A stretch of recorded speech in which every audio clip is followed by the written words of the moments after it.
The world is changing at breathtaking speeds, with trends and fads popping up and passing away at breakneck pace. Against that backdrop of nearly constant upheaval, we welcome you to the Sunday Scotch Society. Over delectable, sumptuous scotches and with the occasional good cigar in hand, we have open, honest, and uninhibited conversation about whatever strikes our fancy. Whether it's the critical issue of the day or a deep dive down the rabbit hole, we take it all seriously while having a good time. Join us for a stiff drink and a great conversation.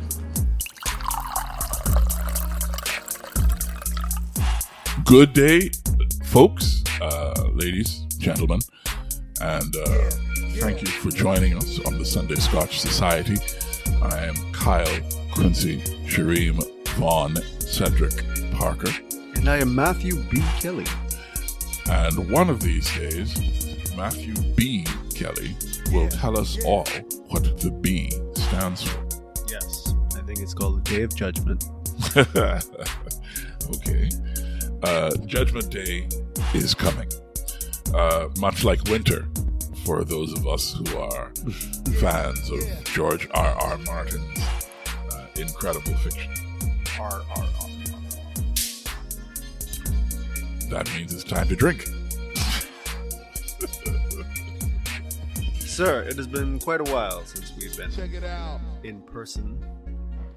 And true to your promise, you have a selection in front of us. Yes. Today, I have brought for you, Matthew, the Altmore of the Foggy Moss, a delicious Speyside single malt from the banks of the River Spey in the highlands of Scotland. I have brought for you the Dead Rabbit Irish whiskey, which is the product of the Dead Rabbit Bar in New York, and it has its own wonderful story, which I've already told to the listeners of the pod. And for the purposes of keeping our discussion honest, I've brought something new. It is the Nika Pure Malt Red. Nika is an interesting Japanese whiskey. It's as all Japanese whiskeys are blended. The red is, how does one say? It looks potent. So I will anticipate an interesting response once we get to the Nika Pure Malt Red. But I think before we get to that, we'll work our way up to potency. We'll start with the Dead Rabbit, then we'll sip the Altmore of the Foggy Moss, and then we'll do the Nika. That sound like a plan? Let's go. But I mean, before we start with the liquor, though, you got to tell me how you do it. Man, I am well. You know, this season, when the weather breaks, Mm-hmm. and you get the first cool, that sustained cool, because weirdly enough, in October there was a few little breaks there. Mm-hmm. The air got quite dry. I was very surprised, but this is the first true proper front of the season. You know, it's always a relief. Mm-hmm. And, marks that time of the year. That and the smell of fresh paint. You know, Bahamian Christmas is coming. Mm-hmm. There's a Christmas song that has started ringing in my head because of what you have said. It's the most wonderful time of the year. I don't know how true that is for you as a man. I don't know if you celebrate Christmas or whether you are secular even in that regard. But I, as a Christmas celebrant, do find this time of year quite enjoyable. Last night I was out on my porch smoking a cigar, and I found it necessary to go back inside and find a windbreaker because it was chilly enough to require some sort of concession to the chill in the air, and I love that. I was incredibly happy. My neighbor Bill was like, "This is it's a nice brisk evening," and I'm like, "You better believe it, my brother. This is perfection right here." Brisk. Mm-hmm, mm-hmm. Love it. Yes. So for myself, I am still, I think, mostly recovered from transatlantic travel. Humble brag. Nothing really humble about it. No. I was in Geneva, Switzerland, for a week of meetings at the United Nations in connection with some new duties. And let me tell you, Geneva was beautiful. I was in London earlier this year with the Bel Canto Singers. It was my first time across the pond. And I may have mentioned on the pod that London felt comfortable to me. It felt like I had been away for a time and then had come home. And, it was powerful enough that I felt like I could just hop on the tube and get off at my stop and walk to my flat from the tube station. I was like, wow, this is deep. I had a lot of time to walk around London, but I did not have that same time to walk around Geneva because, of course, it was meetings from the morning until the evening. What's really funny is that I went to a restaurant to eat fondue one evening because, in Switzerland, you got to have fondue in Switzerland, right? Except that the circumstances did not permit for me to actually enjoy some fondue at that restaurant. And I ended up eating at an Irish pub, of all things, in Geneva, Switzerland. An Irish pub on the Rue de Paquis called the Corner Pub. And they had some, it was good pub food and good ales and beers and whatnot. But it felt really strange to be sitting on the Rue de Paquis being served pub food by Swiss gentlemen. It was like very, very weird, But hey, it was fun. Anyway, that was my trip to Geneva in very, very, very broad strokes. I had a good time. I'm glad to be home. So, of course, one of the things that grabbed attention in Geneva was, the recent election of Donald Trump to a second non-consecutive term in office as the President of the United States, and what implications that might have of funding for the United Nations, which is a donor-funded organization, a member-funded organization. Trump and his antipathy towards multilaterals like NAFTA, like the UN, it has caused some concern, and we can talk a little more about that. But I feel like that conversation probably should be fortified by drink. But of course, that's what we do here on the Sunday Scotch Society anyway, right? So you were in Eleuthera when I first tasted the Dead Rabbit. And I'm really excited to have you take a sip of this. It is an Irish whiskey that was created by the Dead Rabbit Bar in New York to celebrate their 5th anniversary. And it is a partnership with a distillery run by Jack McCarty. And I'm excited for your response to this, because as an Irish whiskey, you may have some sort of expectations based on some of the other Irish whiskeys we've tried. But the slogan for the Dead Rabbit is a measure of attitude. So without any further ado, I'm going to pop the cork on this 5-year-old whiskey and pour us a dram and we can get started.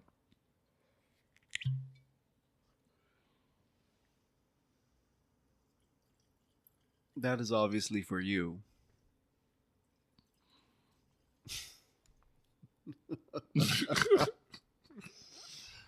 There are 2 other whiskeys here, sir. Yes, there are. Your point is? My point is cheers.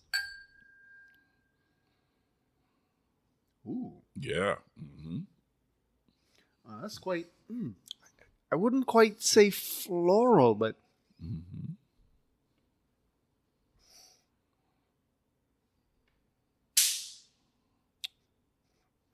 It's... Oh, wow. And almost candied. Yes, that's exactly what I thought. Mm-hmm. And the thing is that right when you pour it, the bloom of the aroma is really, really strong with those candy-like flavors. Well, aromas, excuse me.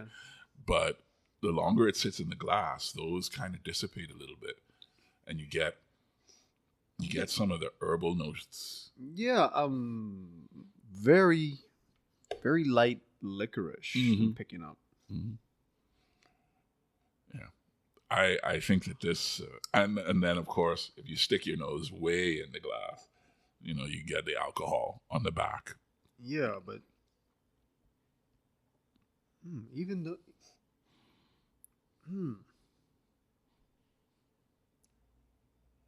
so sort of, the robust sweetness that isn't sickly, like a wild honey. Okay. Wow. Well, that is interesting. Tell you what. Let's see what the palate says. Yes, indeed. In we go.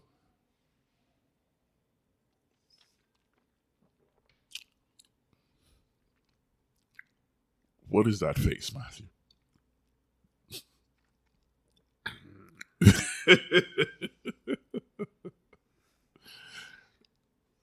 Folks, I wish you could see his face. This is delightful. Yes.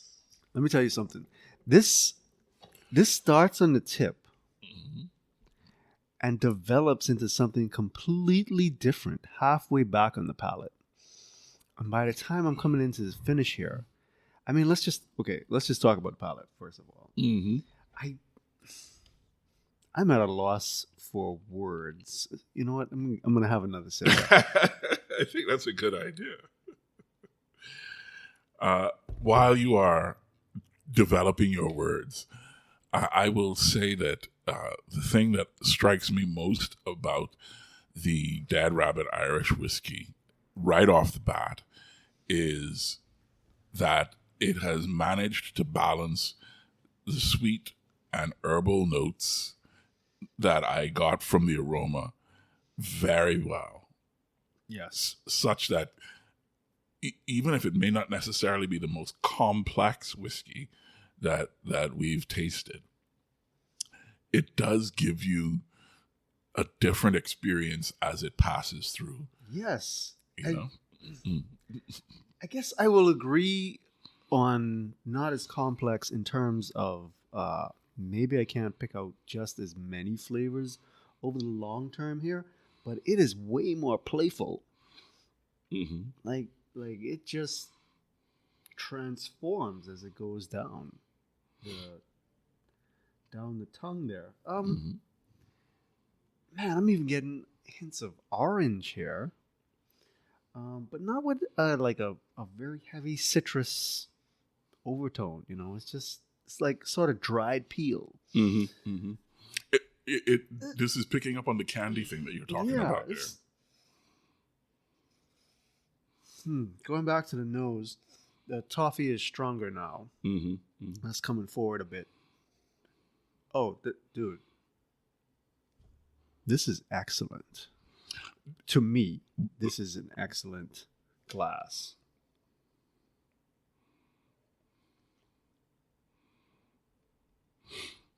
Okay. I feel fairly confident then that I don't even have to wait until the end of the show to ask whether the Dead Rabbit Irish whiskey It's goes. in consideration right now. You know what? Does it go on the list? I didn't. You know, the suggestion immediately sprang to the tip of my tongue. But I, after one sip, I had to restrain myself. I was Of course. This is not enough. Of course. But,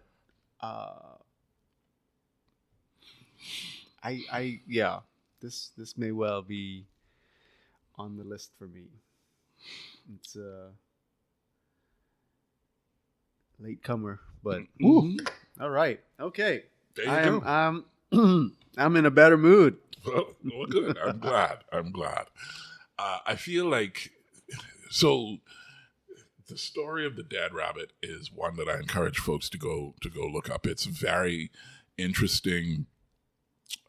Where the name comes from, it talks about the way Irish immigrants stood up for their own political power in the early days of New York politics, and I feel like it's an interesting story to sort of serve as a great entree into a discussion of politics, which I know is not necessarily your favorite subject, but given the recent events in the world, elections in a number of countries, one in particular that may have some very direct effect on our country. That, of course, I speak of the election of Donald Trump to a second term as president of the United States. A fact which still fills me with surprise. Really? But also a fact that I feel was, frankly speaking, inevitable. Also, a little surprising to me that you feel that way. So we'll come at this. Yeah. Yeah. No. And the fact. Okay. So what I wanted to chat about with regard to politics today is how you win, right? Not political theory, not political philosophy, but political mechanics. How do you win an election? And I think the U.S. election is a great example of the failure to understand electoral mechanics, because the Democrats selected a candidate based on any number of factors, availability, preparation, proximity, and also a platform. But the reality was, so they didn't have time to go through the process that would have yielded someone who the entire party could have gotten behind. And I say that not necessarily because that's what I believe, but that's what they've said. Nancy Pelosi in particular talks about the fact that they did not have time. Sorry. Nancy Pelosi in particular talks about the fact that they did not have time to do a proper convention with they had the time in the beginning, and because of the decisions they made up front, they boxed themselves into, and even at that point, right? I don't agree. However, let's say that they felt that way genuinely, which is also in dispute. They caused it on themselves. And it wasn't as if this was a freak outlier possibility. Like this, listen. This is like taking the excuses of the child who has stolen the car and gone out for a joyride and gotten into an accident, and now you're listening to their explanation of what is going on. So I would really just invite you to listen instead to the more outside perspective of someone like Sanders, someone like Yang, someone like, he slips my mind, but he's really challenging the DNC to have the convention from the get-go. Who were calling it like it was from the get-go. And the only reason I want to make this a sticking point is because it matters in the later discussion of how you win elections.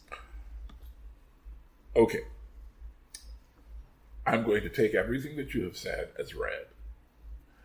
And for the purposes of continuing our discussion, mm-hmm. I'm not going to have that argument now. But we will have that argument at some point. I invite it. Of course you do. You always do. But what I'm getting to is, in an election that is decided by voters, quote unquote, and an electoral college, quote unquote, the electoral college is problematic in the extreme, but it is their mechanism. And that's my point. My point is, right, you have to understand your mechanism for winning. Correct. And do the appropriate things to win. And those things, in the aftermath, the Democrat strategists and apologists have been forced to reckon with the reality that they did not do what was necessary to win. There are... Okay, that is taking me down a different path. In the Bahamas, we have a first-past-the-post political system. What that means is, in order to win an election, you have to have the majority of your candidates win their constituencies. And whoever is the leader of the party with the majority of seats becomes the prime minister. Okay, I'm going to nitpick just a little bit. And forms the government. Yeah, so, yeah. First past post on a constituency level, and then almost first past post at the governmental level, but the mechanisms aren't quite the same. So it's not as if like... Yeah, but no, you are diving too far. Yeah. Okay. Here's why I say that. You wanted to talk about mechanics. No. So but this is why I say it, though. This is why I say it, and you can tell me if you still disagree. But the fact is, unless you win the majority of constituencies, you will not form the government. That is the reality. That is the very, very, very, very, very high probability in this system. Yes. That's not a... We are back. So what does that mean? What that means is, so in order to do any of the stuff that any of our friends who dreamt about being politicians and dreamt about being prime minister or the minister of this, that, and the next, in order to enact some policy or some legislation that will bring peace, joy, healing to whatever community they feel drawn to. The reality is, and it's a harsh reality, that you have to be in to win. You have to win in order to govern. And in order to do the things that you want to do, you have to be in a position to put your thumb on the scale or to have your hand on the lever. And what that means often is that you have to put your personal views, whatever they may be, in your pocket and do what you have to do to win your constituency. Because you can't be the minister of whatever unless you win. I mean, of course, the prime minister could appoint you as a senator and give you a portfolio for instance, Prime Minister Brave Davis has appointed Ryan Pinder as his Attorney General and Michael Halkitis as his Minister of Economic Affairs, and both of those gentlemen are in the Senate. But even the Prime Minister is limited in the number of such positions that he can offer into his cabinet. The fact is, the surest path to power in our political system, and power purely from a governance perspective, is pick a constituency, work that constituency, win your constituency. Win it overwhelmingly, such that you have a mandate from a constituency to do some stuff. That's the only way that you even get considered for a cabinet position. And as a member of parliament, your job is not to govern, your job is to represent your constituency. It is the job of the executive to make legislation and do the work of quote-unquote governance. But to get into the executive, you got to be at least an MP or a senator. Sure. And I wonder sometimes if our politicians, who are not the the ones who are always in office, understand that. I don't think they do. Really? Yeah, I don't think they do. Here's why I say that. If we look at our politics, there are two major parties. The genesis of one of those parties was a rejection of the direction of the other. The people who left the party that they were instrumental in founding and growing to start another party could not win, despite the fact that they had what they considered the philosophy that would help the majority of the people.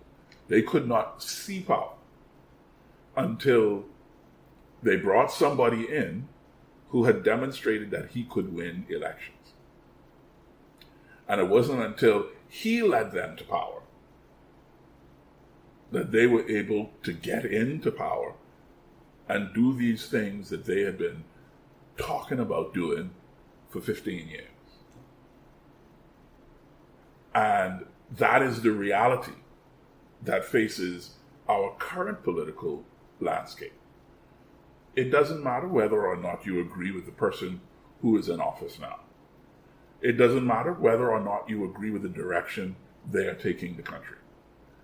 It doesn't matter whether or not you agree with the decisions they are making. What matters is, whenever the bell rings, can you unseat them? And the way you unseat them is not with philosophy. You don't unseat them by being, quote unquote, a better person.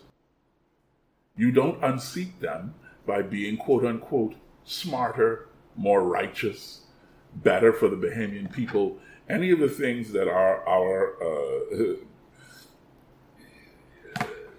other politicians say about themselves vis-a-vis the current government. So sorry, hold on. You are claiming that persons, especially in the opposition or on the side of the opposition, yes. Let me clarify that, that they believe these things, that they don't see the reality that you have to know how to win an election. And that those elections are not won on these attributes that you mentioned. I am asking a question. I'm not necessarily making a statement. Okay. I'm asking a question. And here's why I asked the question. I thought about, again, in the context of looking at Trump's victory and looking at the numbers. The Democrats in the U.S. thought that they could win the election if they got women to vote for them. But here's the numbers. I think it's 23% of the electorate in the U.S. is white women. 26 or 27% of the electorate in the U.S. is white men. Those two constituencies alone, white women and white men, make up more than 50% of the electorate. That means that if every black man, every black woman, every Latino man, every Latino woman, everyone else who is not in those two categories voted for Kamala Harris, she still would have lost the popular vote unless she managed to get significant numbers of white men and white women to vote for her. And when you look at their campaign, they were not campaigning to try to win the votes of white men and white women. And that is why they lost the election. Because they did not convince enough white men and white women to vote for Kamala Harris. It's nothing to do with whether Donald Trump represents people. It's nothing to do with whether Kamala Harris represents people. It is purely down to the fact that there was a constituency of people that they needed to win support from, that they ignored in their campaign, and they paid the price for it. When I look at our elections and our electorate, I wonder whether or not the opposition is making the same mistake.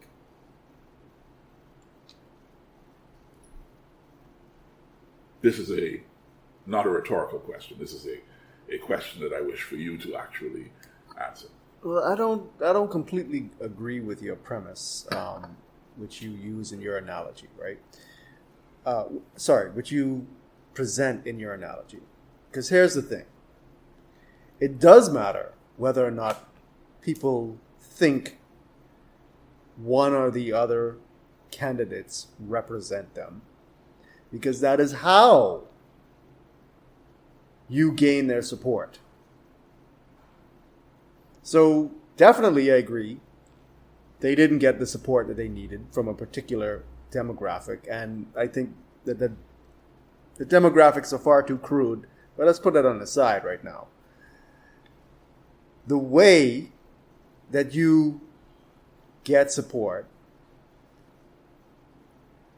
is through the time-worn, well-known principles of persuasion. They gotta like you.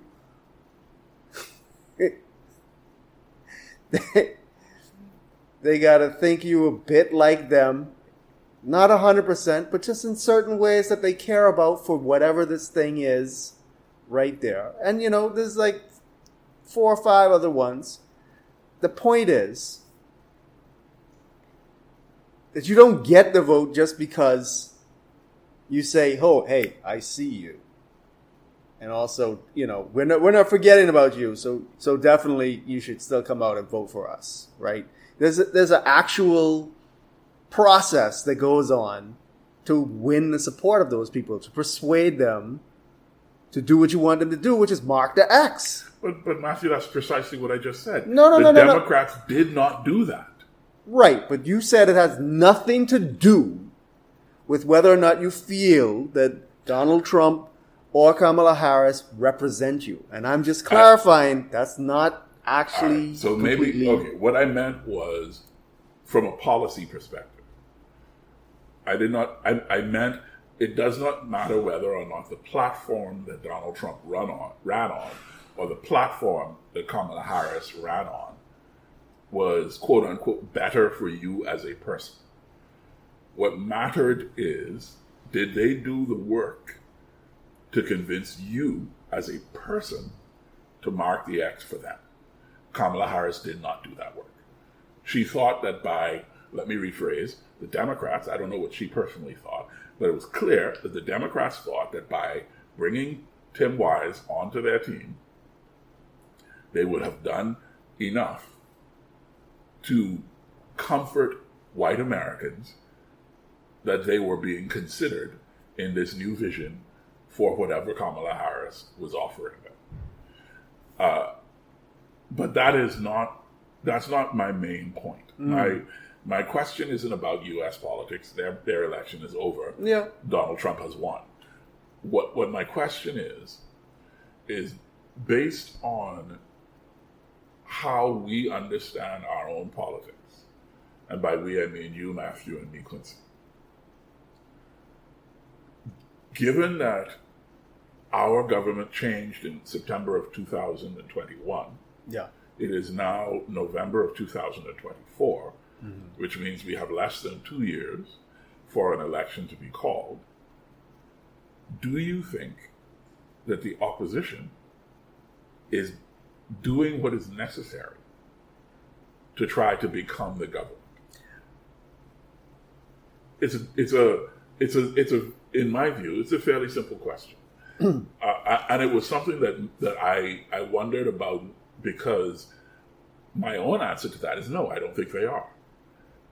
But I also raised the question because my view is my own view, and I might be wrong. My view might be flawed. But my view is that they think that people are going to vote for them,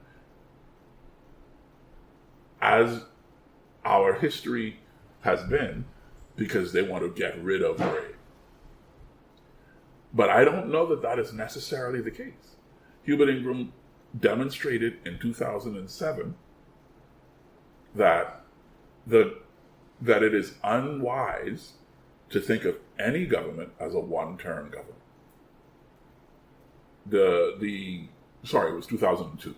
The campaign song was, "We need 5 more years to finish this thing, one more time around." And that message clearly resonated with the voters because Ingram won a second consecutive term. My suspicion is that in this particular instance, the idea that people will want to get rid of Brave Davis, and so therefore will vote for Michael Pintard and the FNM, is a flawed idea. I don't think they're doing enough, or really, I don't know what they're doing. Let me rephrase. I don't know what they're doing to affect the outcome of the election in the manner that they want. I agree. It's fairly obvious, right? I don't think that people are quite at the point where they would say, okay, we finished with this set, let's bring in the next set once again. Mm-hmm. And like you said, we don't know what they're doing, but what I can say is that whatever they're doing, or if they're doing the right things, they're not doing it fast enough for them. Mm-hmm. Right? So they are, from my point of view, they sit at a very serious disadvantage. And unless they move more quickly to correct that disadvantage, then it's not going to happen. Here's what I'm talking about. I lived in the East. Neil was born in 1977, and that's when we moved into the House Consensus. Right. So since 1977, I had lived in the East. At various times, my constituency was Fox Hill. At other times, it was Yamacraw. Fred Mitchell, the ubiquitous MP for Fox Hill, is, and I use the word ubiquitous deliberately there, because even when he was ousted as a result of people turning against Perry Christie, Fred Mitchell was still everywhere in Fox Hill.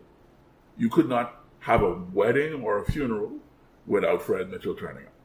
You could not have an event without Fred Mitchell being there. People who had never met Fred Mitchell would meet Fred Mitchell. He would know them and their family and something about them.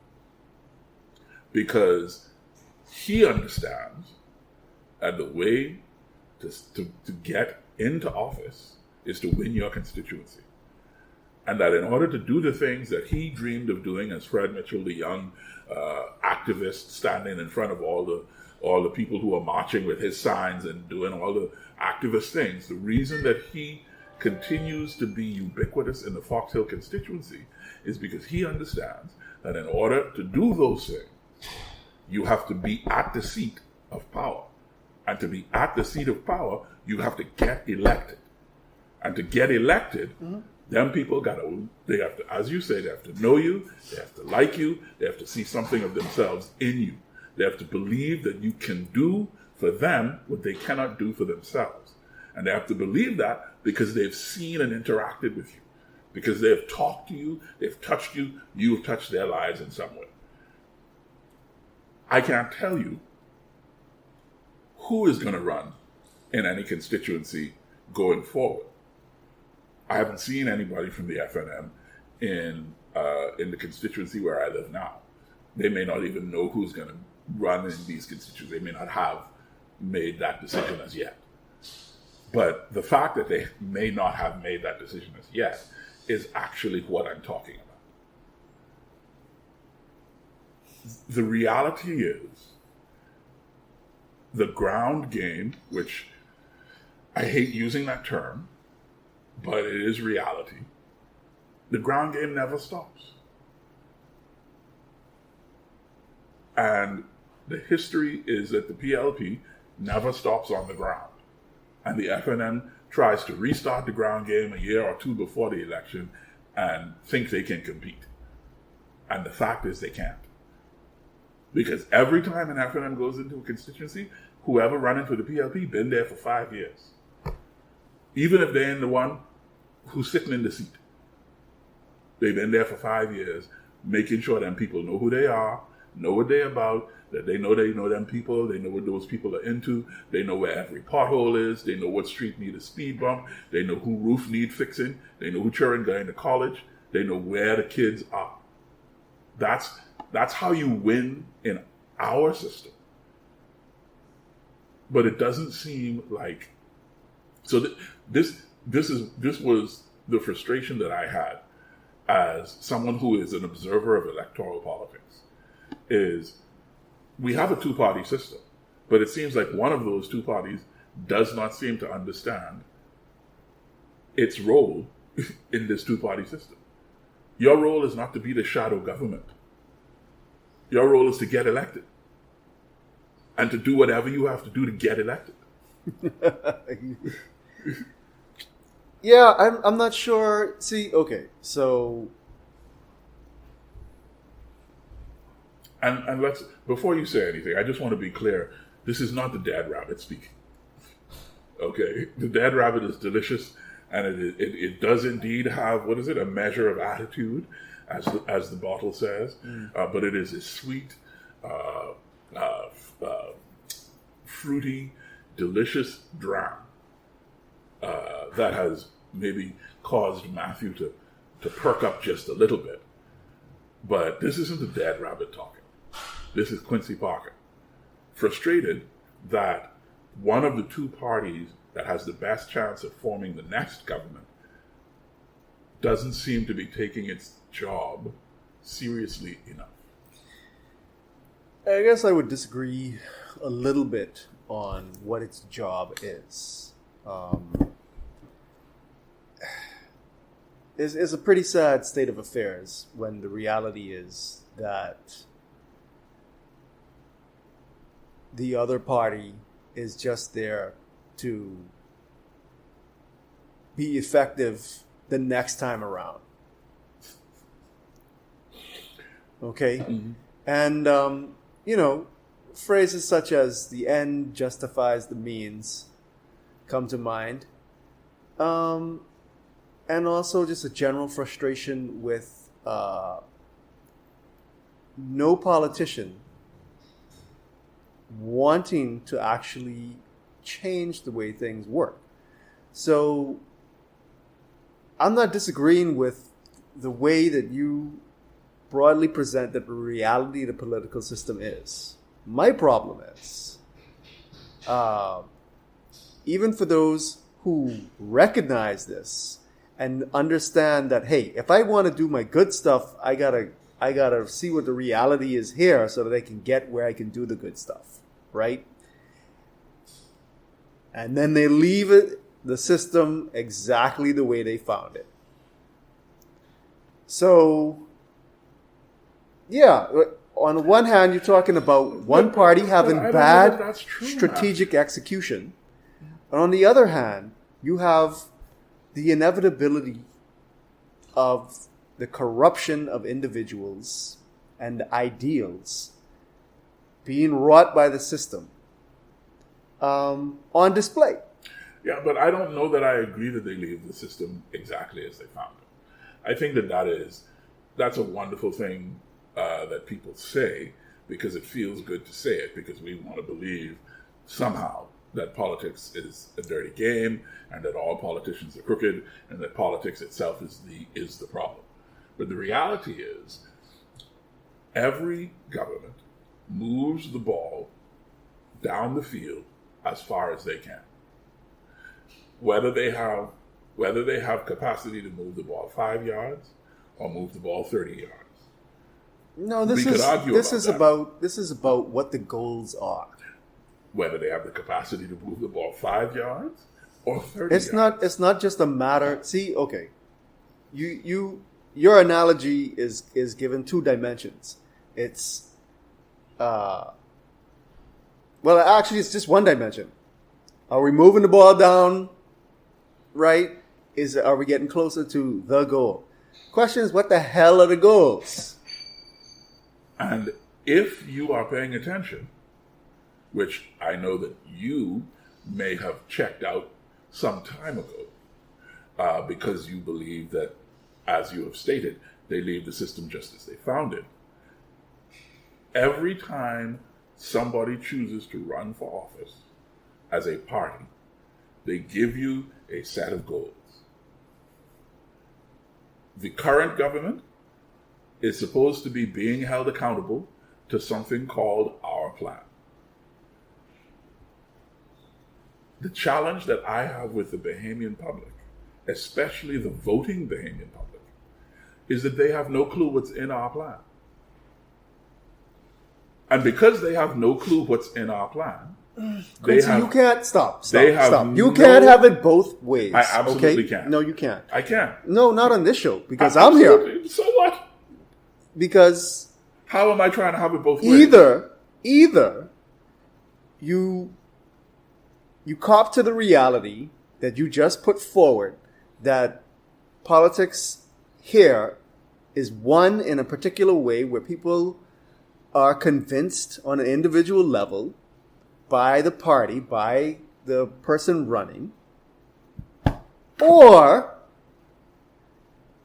these are smart, discerning individuals who are not going to be swayed by rhetoric, but they're actually going to look at the plan and decide, well, you know, it's not the best thing in the world, but I like this one over this one. And this is what you're putting forward. No, Matthew. That's not what I'm putting forward. And I'm going to make sure and hold them accountable to this. And for certain, the only way that I can hold them accountable is if they don't live up to this thing, I can either row or I can mark my X some other way. Those are 2 diametrically opposed. I disagree. I don't think that they're diametrically opposed at all. And I think that is the problem. I think that the problem is you are suggesting that the electorate is only capable of one of those 2 things. And what I am saying is that the electorate is capable of both of those things. And my because there are many individuals in the electorate. My gigantic frustration with our electorate and the way we do politics, not with political outcomes, because that's not what this is about. This is about the way we do politics. Mm-hmm. My frustration is that we have, for long enough that you can sit here on this pod and espouse that nonsense. No. That's nonsense, Matthew. You are coming to my side. We have behaved in a way that says I am only capable of either liking the person or holding them accountable. And the reality is that we are smart enough and wise enough and, God damn it, we are good enough to do both of those things. The reality is we make choices. Malcolm Hadley complained about this once when he was the Member of Parliament for Elizabeth Estates. He was in the House and complained about the fact that the constituents who vote for members of Parliament in the Bahamas cede their ability to think and their ability to plan to the Member of Parliament for whom they vote. Mm-hmm. And so you're telling me that the party and its representative who wins on that very given premise has no responsibility in what you're talking about right now. So the fact that the system is reinforcing this behavior. How is the system reinforcing this behavior? Helps to make sure that people think this way has nothing to do with the voters' subsequent behavior. That's what you're saying to me. What I want you to clarify for me is how is it, in your view, that the system is reinforcing this behavior? How? Precisely. Because that's the shit that y'all people say. No, it's very simple. How? Look, the reality is the way you persuade people is through rhetoric. There are particular things. We went over some of them. Boom. Okay? It's not through logic. It's not through encouraging them to think for themselves. It's not through, hey, these are some options, right? And this is really the one that's best for you. Now, I'm not just saying that to get your vote, but this is actually the thing that is best for you, right? That's not what happens. What happens is I'm going to come in and use rhetoric to manipulate you. What is rhetoric? Dude, are we... Come on. Yeah, let's go there. Let's... With this last 4 minutes. Last 4 minutes, we can talk about rhetoric. This last 4 minutes, let's talk about it, Matthew. To simplify it is using all the techniques to persuade the MFers. Yes. Okay? Yes. And who says that one of those techniques cannot be exactly what you have put forward? Are you saying to me that you have never heard someone who's running for office in a constituency where you live try to tell you this is what is best? This is why I think it's best. You should vote for me because this is what is best. Are you saying you've never heard that? Personally, no. That is unfortunate. Indeed. I also think that this... We agree on something. We agree on a lot. I also think that that's the problem, right? That our view of the way politics happens continues to reinforce the way politics happens. And what I'm saying is, it is not necessarily that way. It is that way because of habit, but habit can be changed. I'm not saying it can't be changed. I'm saying that every one of these people who come to you never have anything to say. That's not true. I walked through my constituency listening to people from both sides try to convince the people on the street where I lived past tense, about why to vote for them. And on the street where I lived, the argument was not, I'm a better man than him. The argument was, the way we want to do this, for this goal, is the best path forward. And the people on my street, the street where I lived, past tense, made choices. Who knows why they made those choices? Whatever choices they made are their own choices and for whatever reasons. But I'm saying to you that I have heard politicians present an actual plan, an actual goal, an actual vision, and ask people to vote for them because of that. I've witnessed that in my own life. You think that is the thing that persuades people? I don't know what persuades people. That's not the point. That's just the extra that they have to put up for all the other stuff to work. But Matthew, you cannot in one breath say it doesn't happen, and then in the other breath say it only happens because. If it happens, it happens. No, let me clarify, Please. right? The arguments are not made on merit. The arguments are made saying, hey, here's a bunch of plausible stuff that you can use to rationalize your decision.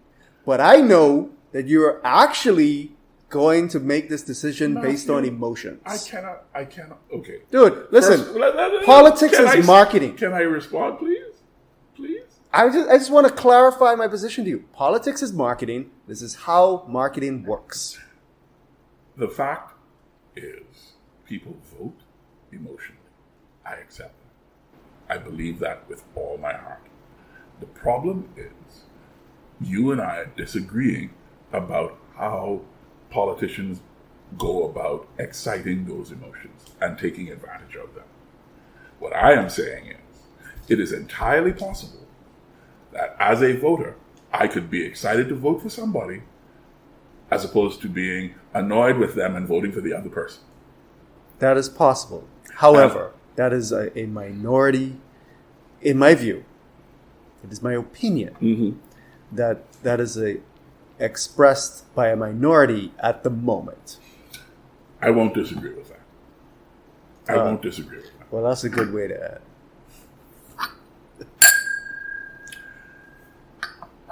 Thank you for indulging my desire to discuss political mechanics. I honestly believe, to me, one of the reasons that I think this is important is if we want this country to progress at a pace that we feel is appropriate, this conversation has to happen.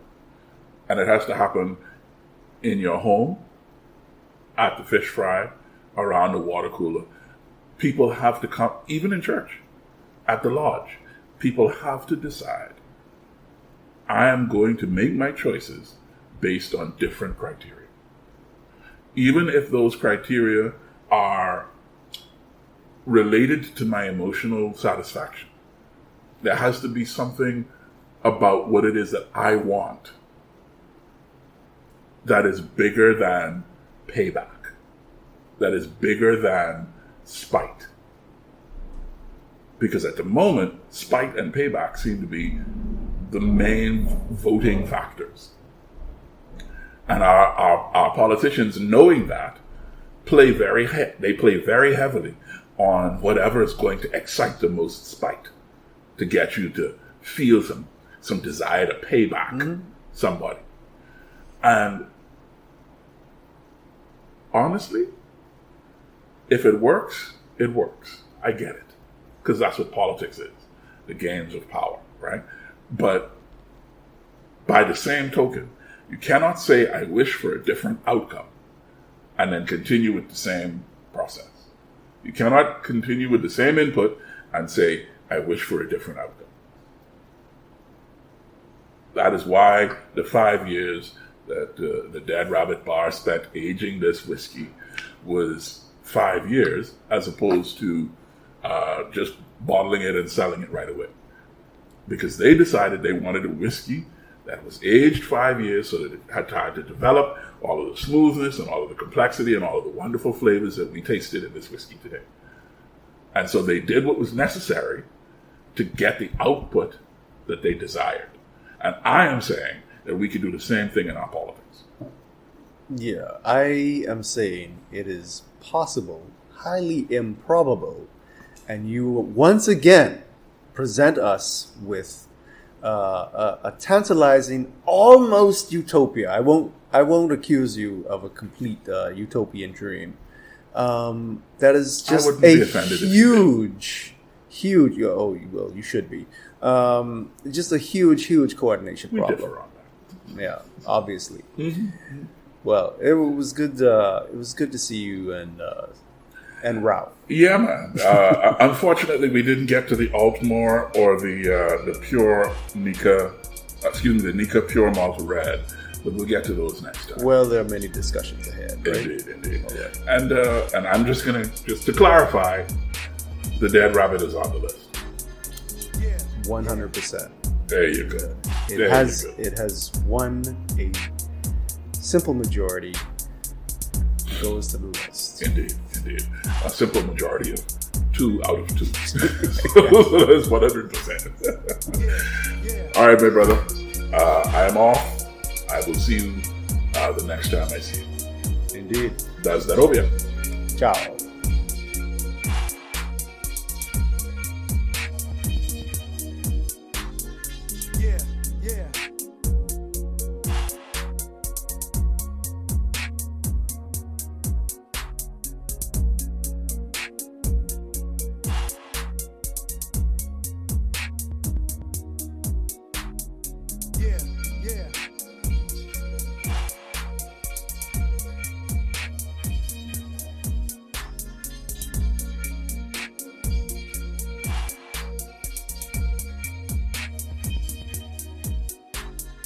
Check it out.